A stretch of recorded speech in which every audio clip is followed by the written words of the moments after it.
Times create strong men, and strong men create easy times. Easy times create weak men, and weak men create hard times.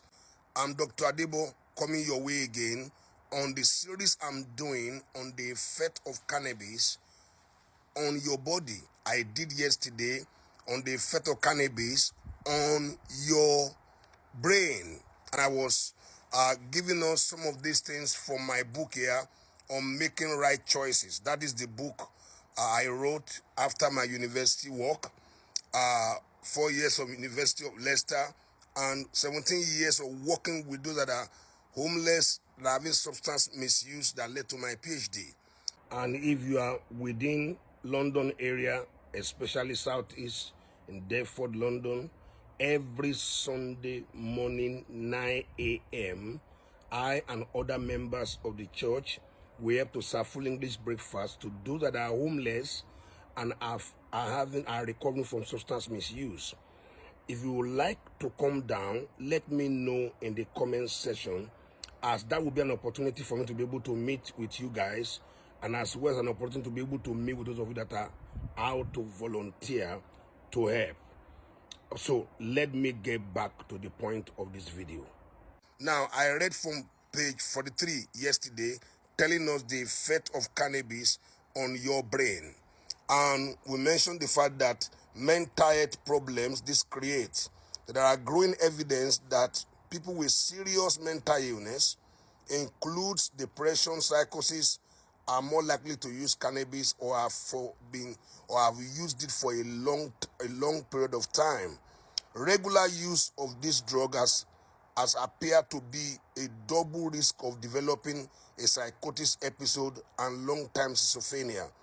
And there's a link between early cannabis use and later mental health problem in those with genetic vulnerability.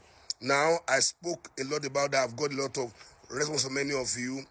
The series we are dealing with, I'm going to answer a lot of your questions. How do you come out of it if you have been doing this? But when I finish the series, I'll get to that point where we'll be talking about how do you recover from the negative effect of this substance. Understand one thing about this substance is that from cognitive behavior therapy, it says how you feel, how you think determine how you feel, and how you feel determine how you behave. So if you are taking substance that alter your way of thinking, it will also alter your way of feeling and your way of behavior. But we'll go deeper into other areas on how does this affect your bloodstream. I'm talking to you now from my own research work. Get this book, Making Right Choices, on my website, in my bio. You get it there. And we're working on the website to make sure that all of you are able to get the book. Once you have taken weed, this is how long it stays in your blood or in your urine or saliva. You must understand that marijuana, that's commonly called, is derived from cannabis sativa plant. Within the plant is a chemical known as hydrocarbonate, THC, which produce the high when people smoke it or ingest it. Now, in the UK, almost 30% of people aged 16 to 59 have taken marijuana at least once in their lifetime. TCAs result in the feeling of calmness, relaxation, tranquility, which can make people to want to take the drug again and again because they say the way it makes them to feel. However, repeated use can result in developing a harmful addiction to this substance. These people like taking them because they feel that, well, it makes them to feel relaxation, but those things literally don't last. Let me say this: weed might be detectable in your system up to 90 days after you are taking the drug, depending on the number of factors. And I will just make it very, very easy for all of us.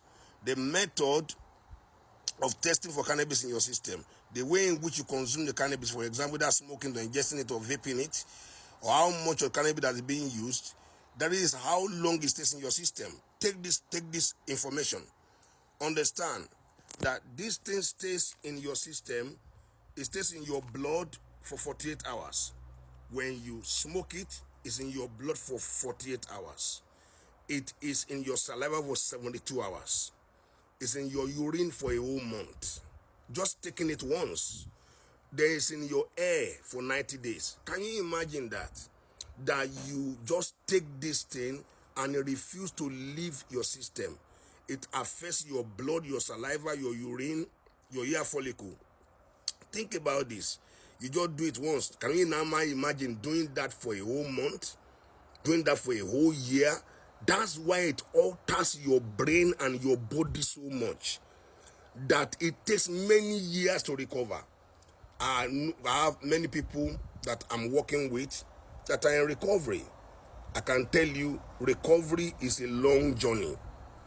Just taking it for 1 year or 6 months, what it takes to clean up your body can take 20 years. This is why I'm doing this video for those that are young people not to go into it. One of the reasons I'm doing this video is to be able to generate a prevention or we call it early intervention, so that if you are young people, don't go into this, because don't let anybody drag you into it, because you will pay with your brain, you will pay with your body.